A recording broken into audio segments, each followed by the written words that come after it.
lekkerte. Nou, vanoggend se tema het ek gekies, iets wat ons elke dag gebruik. Ek bedoel, jy het al hoeveel keer daarvan gehoor vanoggend, gaan oor woorde. Woorde. Almal van ons praat, die 26 letter alfabet gebruik ons elke dag, net in verskillende kontekste, met verskillende stemtone, op verskillende maniere. En dit is so belangrik dat ons net bietjie by die Here hoor, dat ons by God self hoor, dat ons uit sy woord uit hoor. Maar wat moet ons doen met woorde? Hoe moet ons woorde gebruik? Want daar's baie duidelike riglyne in die woord van die Here hieroor. Ek wil begin met 'n aanhaling van 'n bekende skrywer, 'n bekende outeur, bekende prediker ook in Amerika, Erwin McManus. Nou, Erwin McManus is wat ek noem 'n baie dapper leier. Ek beskou hom as geweldig dapper. Ek het die voorreg gehad om sy kerk al te besoek, een van sy gemeentes te besoek in Los Angeles. Nou, wat Erwin doen, is hy doen kerk nie in die middel nie. Hy doen kerk of onder die heel armstes, of onder die heel rykstes, waar mense sukkel om God te vind. En dis hoekom ek hom beskou as 'n baie dapper leier. Maar in sy heel nuutste boek, wat gepubliseer is einde verlede jaar, ek het hom Desember verlede jaar gelees, is 'n boek met die titel 7, wat gaan oor kommunikasiestyle. 7 is die boek se naam. Sê hy die volgende woorde oor woorde. Hy sê, words form sentences. Sentences form paragraphs. Paragraphs form chapters. Chapters form stories. And stories form humans. Reg aan die begin van sy boek, die eerste hoofstuk, staan hierdie woord. En as jy nou die kettingreaksie hier gaan uithaal, dan gaan jy uiteindelik kom by words form humans. Words form humans. Dit is hoe belangrik ons woorde is. En ek wil nou so ver gaan vandag, om vir jou te sê, doodgewoon woorde weeg geweldig swaar. Dink in jou eie lewe. Julle wat nou hier sit, mooi groot volwassenes, dink 'n bietjie terug aan jou eie lewe. Hoeveel woorde het letsels gelaat in jou lewe wat jy vandag nog mee loop? So woorde weeg swaar. Wil een tree verder gee. Negatiewe woorde weeg swaarder. Negatiewe woorde weeg swaarder. En ek laat hierdie stiltes nou toe na die sinnetjie, dat jy dit kan insink en kan dink, wat se effek het negatiewe woorde al in jou lewe gehad? Daai woorde van 'n pa, of 'n ma, of 'n onderwyser, of kan 'n vreemdeling ook wees, iewers hier van die kant af, daai woorde weeg swaarder. En dan, wanneer die woorde uit jou persoonlike binnekring uitkom, daardie woorde weeg die swaarste. In 'n mens se persoonlike binnekring kan jy baie keer nie kies nie. Dis nou die een ding, familie kan jy nie kies nie. Ek kon nie my pa en my ma kies nie, ek kon nie my broers en my suster kies nie. Ek het my pa en my ma gehad, my broer en suster het ek nog vandag. Ek kon hulle nie kies nie, maar dis my binnekring. En dan is daar sekere mense wat jy toelaat in jou binnekring. Mense wat jy wel kan kies, naby vriende, wat jy hier in jou persoonlike ruimte toelaat. Nou, daardie woorde hier in jou persoonlike ruimte, of jy nou jou persoonlike ruimte kon kies, familie, wat jy nie kon kies nie, of vriende wat jy kon kies, daardie woorde weeg swaar, die swaarste. En dan wil ek 'n snaakse ding vandag vir jou sê, oor woorde. En ek gaan nou nie weer speel met swaar en swaarder en swaarste of wat ook al nie, maar woorde wat nooit gesê word nie, weeg ook baie swaar. Ek het einde verlede jaar gesit met 'n jong man, hier in sy 30's. En al wat hy verlang het, is die woorde van sy pa Ek is trots op jou. Hy het gesmag om daai woorde te hoor. Maar dis woorde wat nooit gesê is nie. So, die enige wat ek en jy net vanoggend moet besef is, woorde het 'n geweldige impak in jou lewe en in my lewe. En hoe ons dit gebruik, die manier hoe ons dit gebruik, of glad nie gebruik nie, beïnvloed iemand anders se lewe baie, baie direk en baie, baie groot. Jy sien in ons kop, die breingedeelte, word dan neuronbane gevorm, wat uiteindelik lei tot jou selfspraak. Daai ding wat jy vir jouself sê, as jy in die spieël kyk, wat jy vir jouself sê, weet jy, hierdie ou na wie ek nou kyk, of hierdie vrou na wie ek nou kyk, is eintlik simpel. Jy kyk vir jouself en jy sê dit raak jou selfspraak. Dis neuronbane wat in jou kop gevorm word as gevolg van woorde wat gebruik is in jou lewe of afwesig was in jou lewe. En weer, ek wil dit beklemtoon, die woorde in jou persoonlike ruimte, in jou persoonlike binnekring, is die woorde wat die duidelikste neuronbane in jou kop vorm, van ek is okay of ek is nie okay nie. Ek is geliefd of ek is nie geliefd nie. En met daai selfspraak loop jy elke dag van jou lewe. Kom ek gebruik 'n praktiese voorbeeld. Die baie bekende prediker, ek haal hom baie keer aan, gebruik hom baie keer, is Andy Stanley daar van Atlanta in Amerika. Hy skryf in een van sy boeke 'n verhaal. Mense nou, hy is 'n kragtige prediker. Hy's 'n wêreldbekende prediker. Hy's wêreldbekend wat geestelike leierskap ook aanbetref. Hy's nou een van die min ouens in die kerk wat geestelike leierskap aanbetref, wat ook in die sakewêreld en in die besigheidswêreld gevra word om leierskap te doen. Toe hy 13 jaar oud was, ek wil jy die prentjie sien van 'n 13 jaar oue seentjie. Nou, as ek vir Andy so kyk vandag, ek bedoel, hy is hierdie fenominale mens, hierdie fenominale spreker, maar ek kan sien Andy is nie baie sportief nie. Ek kan sien dat hy gaan nou nie vir Grey College wen nie. Ek is redelik oortuig daarvan, net as ek so na hom kyk, dat hy gaan hulle nou nie 'n go gee. En toe hy 13 jaar oud is, toe besluit hy, maar ek gaan wel gaan, want in Amerika is dit ons nou groot, dit is nie rugbyproewe nie, hulle weet nie, hulle kan dit nie eens spel nie, dis basketbalproewe, dis basketbalproewe. So hierdie 13-jarige seentjie wat nou nie baie sportief is, gaan vir die basketbalproewe. Ag, en soos 'n mens sou seker kan verwag van 'n jong man wat nou nie baie bolsens het nie, en nou nie baie sportief is van nature nie, het dit nou nie so goed gegaan as wat dit nou moes gegaan het nie. En die volgende oomblik skree 'n afrigter reg van die kant af. Die een wat nou die proewe kyk en wat die span gaan kies na die proewe. Skree hy die volgende woorde. Stanley, you've got no backbone. Dat weer galm so deur die sentrum, waar hy besig is met sy sportproewe. Stanley, you've got no backbone. Hy's 13 jaar oud toe dit gebeur. In sy eie woorde, hy gebruik die woorde in my mid-20s, min of meer, 25, toe gaan ek vir terapie, vir die skade wat daardie woorde in my lewe aangerig het. Dis 12 jaar later, min of meer. So hy het vir 12 jaar geloop met die pyn, met die seer, met die letsels, met die wonde van woorde, voordat hy 'n terapeut in die oë gaan kyk het, en hy gesond kon word. Dis die impak van ons woorde op mekaar. En soos ek sê, wanneer dit jou persoonlike binnekring is, dan is dit soveel te meer. Nou die een ding wat ek nou kategories nou op die tafel wil kom sit vanoggend. As jy jouself 'n gelowige noem, 'n volgeling van Jesus, 'n Christen, daar's verskillende name en woorde wat ons gebruik. As jy jouself so noem, het ek vir jou goeie nuus. Die Bybel gee vir my en die Bybel gee vir jou duidelike, spesifieke riglyne oor woorde.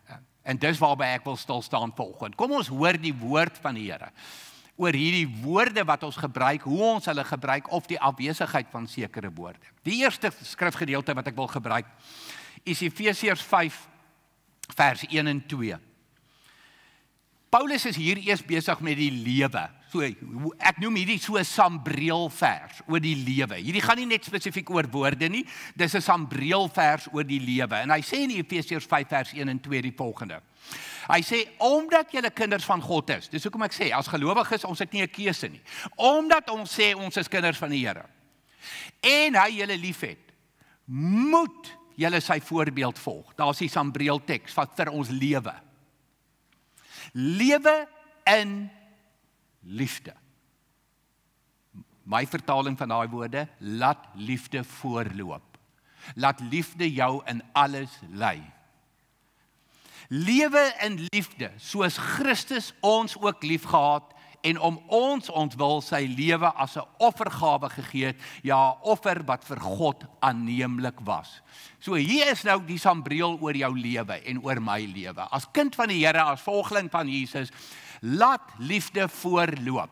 In alles wat jy sê, in alles wat jy doen. En dan gaan dit so bietjie verder, so bietjie dieper, opofferend. Opofferend. Wees bereid om op te offer ter wille van ander. Wees bereid om te dink voor jy praat. Wees bereid om, hierdie is my moeilik om te sê, hierdie is my moeilik om te sê, dit wel te sê, as dit positief en opbouend is. Met ander woorde, wees bereid om ook met jou woorde en met jou hele lewe, al jou dade, woord en daad, op te offer, ter wille van ander. So laat liefde voorloop en wees bereid om op te offer. Sambreel vir jou lewe. Nou kom ons baie spesifiek by Paulus se riglyn oor woorde. Hier is dit nou spesifiek oor taal, woorde.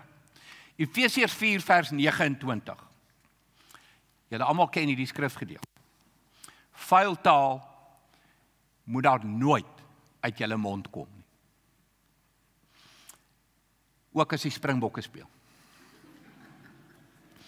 Dis 'n hakkie, dis 'n Johan hakkie, nie 'n Paulus hakkie nie. Praat net wat goed en opbouend is, volgens die eis van omstandighede, sodat dit julle hoorders ten goeie kan kom. Kom ek begin by die uitkoms. Kom ek, enige woord wat jy gebruik, enige iets wat jy sê, binne watter konteks ook al, binne watter situasie ook al, kyk die uitkoms. Whoever luister na my, whoever my woorde hoor, dit moet jou ten goeie kom. Jy moet opgebou wees. Jy moet opgebou voel. Wanneer jy wegstap uit 'n gesprek uit, of uit 'n situasie uit, ek is opgebou. Dit was opbouend geweest. Maar nou baie belangrik, hierdie woorde vuil taal. Kom ek verduidelik dit net vir jou. Vuil taal is nou onmiddellik moenie vloek nie. Dis die eerste ding wat in my kop inkom, is die eerste ding wat in jou kop inkom. Moenie vloek nie. Nou, 'n bietjie breër omskrywing vir hierdie woord uit die Grieks uit, is, hoor mooi, twee bedoelings. Vulgêr, daar is die vloekgedeelte, en hier is 'n tweede gedeelte, en beledigend. Vulgêr en beledigend. So, vuil taal is nie net die krastaal nie, dis nie net die kruutaal nie. Moenie daai woord gebruik nie, in my huis gebruik ons nie daai woord nie, ons praat nie so in hierdie huis nie. Yes. Dis die vuil taal gedeelte. Dis die vloekgedeelte van vuil taal. Maar hoor mooi, vulgêr en beledigend. En beledigend is altyd afbreek, afkraak, negatief. En dan wil ek jou vat na 'n volgende skrifgedeelte wat julle almal ken. Want ek sê altyd as ek hierdie skrifgedeelte gebruik, as ek hierdie skrifgedeelte lees, dan is dit so half 'n desperate uitroep. En mense, ek het al hierdie desperate uitroep in my lewe 'n paar keer gehad. 'n hele paar keer, tot my skande. So ek bely. Hier kom die uitroep. Psalm 141 vers 3. Sit 'n wag voor my mond, Here. Hou tog wag oor wat ek sê. Nadat jy daai sin gesê het, daai woorde gesê het, daai afbreekende taal gebruik het, dalk vulgêre taal gebruik het, dalk beledigende taal gebruik het, Here help. Sit asseblief 'n wag voor my mond. Dis eintlik 'n wekroep hierdie, dis eintlik 'n uitroep, 'n desperate, Here, ek kry dit nie reg nie. Hier gaan ek alweer. oortuig jy kan met my assosieer wat hierdie aanbetref. Die groot ironie van hierdie wekroep is, daar is 'n wag voor jou mond. Daar is 'n wagter voor jou mond. En dis jy. Is hierdie nou 'n Here sit 'n wag voor my mond. Okay, Here stuur asseblief 'n soldaat uit die hemel uit. Wat my tong moet dophou. Wat my lippe gaan beheer van nou af. Nee. Hierdie is maar net, hier gaan ek alweer. Ek het dit alweer verloor. Ek het dit alweer verkeerd gedoen. Ek het alweer die toets gedop. So Here, asseblief sit 'n wag voor my mond. Weet jy wat, en dan kom sê die Here vir jou, weet jy, dis jy. Dis jy. Jy is daai wag voor jou mond. Ek het daai persoon vir jou gegee. Die Gees kom woon in jou, laat die Gees jou tong en jou lippe beheer. Dit is die wag voor jou mond. So die prentjie wat ek het, as dit kom by woorde en die konteks waarbinne Paulus dit vir ons beskryf en in Psalms dit vir ons beskryf. Ek sê altyd, dis vir my soos 'n bouperseel. Wanneer ek opdaag in enige gesprek, wanneer ek opdaag in enige situasie, of dit nou 'n vergadering by die werk is, of dit nou 'n gesprek met my vrou is, man en vrou is, of dit nou die gesin is, pa en ma en kinders, of dit nou boetie en sussie is, wat ook al die situasie, of dit nou op die sportveld is, waar ek nou ook al gaan gesels, waar ek nou ook al, ek daag op by 'n bouperseel. En jy daag op met een van twee goed. Jy daag op met sement en bakstene waarmee jy gaan bou, of jy daag op met 'n verskriklike groot 10 pond, 20 pond, 30 pond hamer, wat jy mee gaan kap en gaan verwoes. Een van daai twee. Enige gesprek val in daai kategorie. So, dis die prentjie wat ek sien, uit hierdie beskrywing wat Paulus vir my gee, en wat Paulus vir jou gee. Wanneer jy in enige gespreksituasie is, praatsituasie is, sê vir jouself, hier's ek nou by die bouperseel. Hier's ek nou by die bouperseel. En hoe moet die bouperseel lyk, as ek daar wegstap? Sement en bakstene wat gebou het. Nie een of ander verskriklike hamer waarmee ek geslat het en dis verwoesting en nou kry ek lekker want ek het hierdie fight gewen en ek stap daar weg in oorwinning. Nee, jy's 'n failure.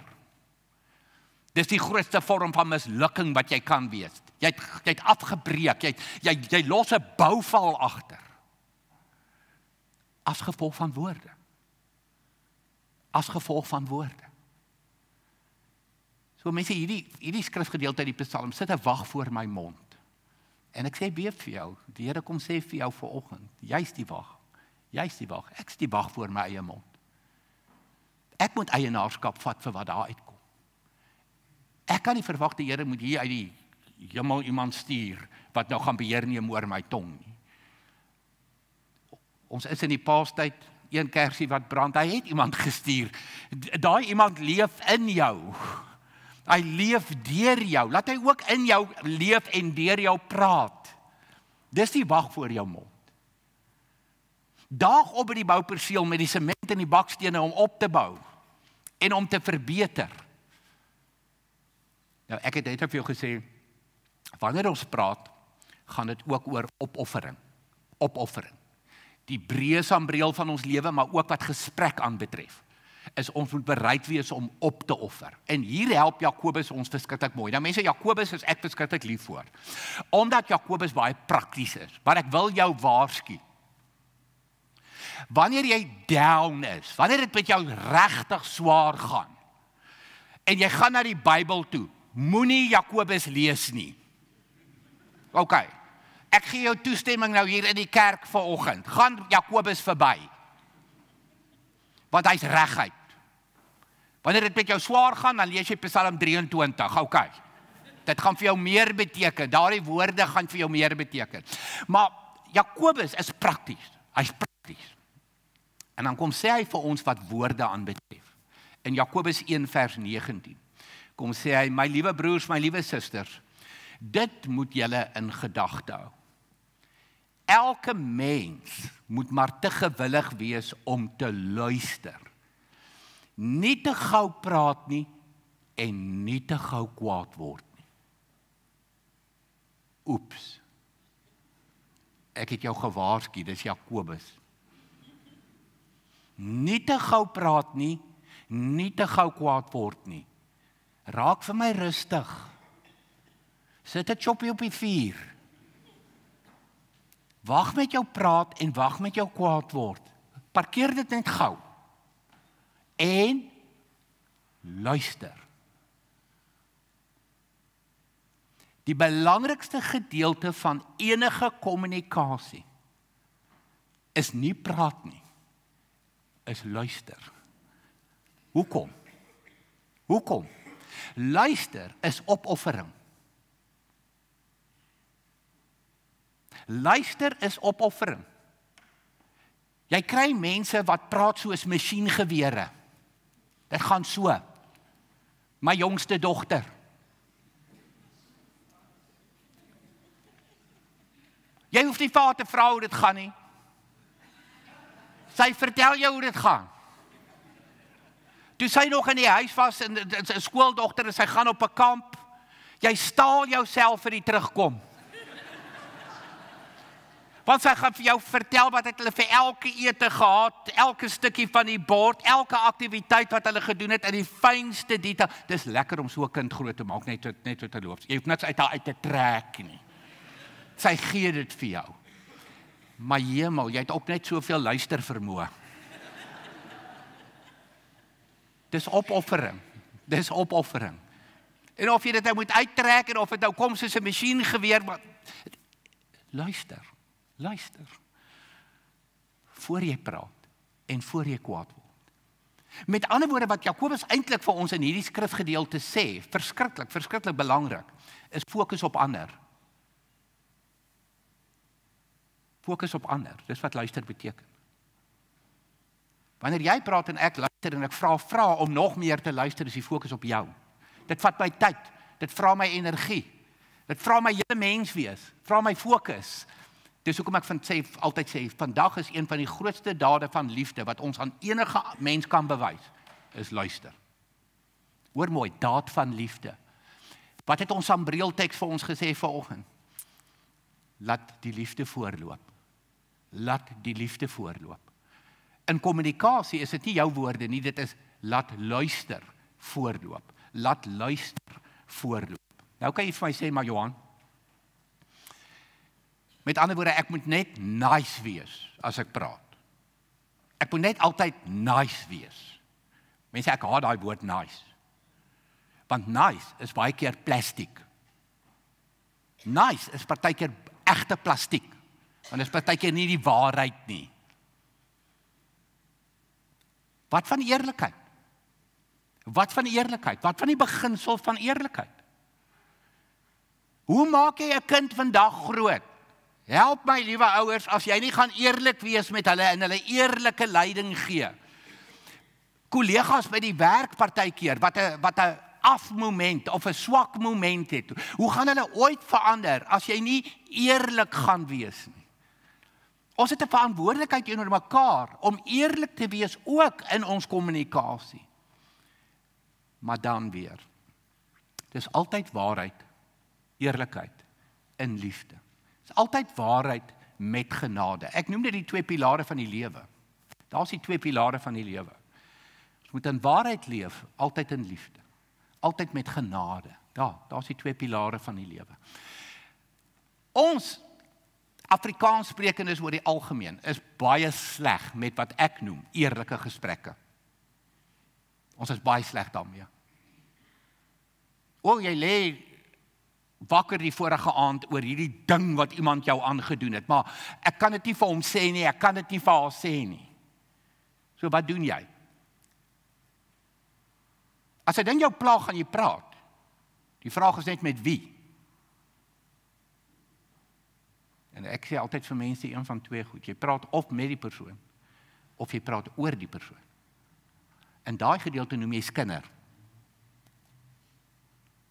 So dis verskriklik nodig in ons kommunikasie dat ons moet leer. Die Amerikaners praat altyd, hulle gebruik die woord graag difficult conversations. Difficult conversations. Ons moet difficult conversations kan doen.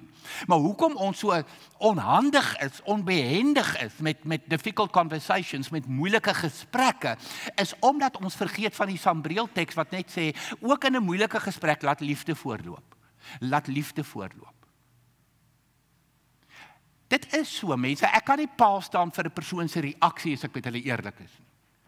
Maar wanneer ek by gesprek begin, 'n eerlike gesprek, 'n moeilike gesprek begin met die woorde, die rede vir hierdie vergaderingkie wat ek nou gereël het, of hierdie gesprek met jou, of hierdie koffie met jou, of hierdie ontbytjie met jou, ek het gisteraand sleg geslaap hieroor, want weet jy, my verhouding met jou is vir my verskriklik belangrik.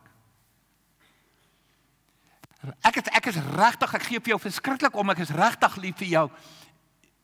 Maar dit wat jy gister gesê het my regtig seer gemaak. Dit wat jy gister gedoen het aan 'n ander persoon dalk. Dit was nie oukei nie. En hoor asseblief, dis nie vir my lekker om hierdie vir jou te sê nie, dis nie vir my maklik om hierdie vir jou te sê nie. Mense in 'n sekere sin, jy plaas 'n verhouding op die tafel, dis op risiko. Want hoe daai persoon gaan reageer, is nie in jou hande nie. Dis in daai persoon se hande. Dan sê ek altyd vir mense in so 'n situasie, weet jy, ek het 'n verantwoordelikheid teenoor die Here. Terwille van daai persoon se groei en terwille van my verhouding met daai persoon. Die uitkoms is nie in my hande nie. Dis in die Here se hande. Dis in daai persoon se hande. Maar eerlike gesprekke is nodig. Met ander woorde, as ek vir jou hierdie skrifbeginsels gee van Paulus en uit Psalms, dan gaan dit nie daaroor wees net nice, gooi net sous. Ek haat mense wat sous gooi. Wees met my eerlik, want weet jy wat, as jy met my eerlik is, weet ek een ding, jy gaan nie agter my rug praat nie. Dis hierdie mense wat baie keer so nice is. Sousie. Pas op vir hulle. In my vriendekring, ek het die ongelooflikste vriende. In my vriendekring is daar nie een wat sous gooi nie. In daai persoonlike kring van my, wat ek gekies het, met die hand gekies het, waar ek kon kies, daar's nie een wat sous gooi. Nie een nie. Hoekom? Ek wil groei. Ek wil verbeter as mens. Ek weet een ding, hulle is lief vir my. Hulle weet een ding, ek is lief vir hulle.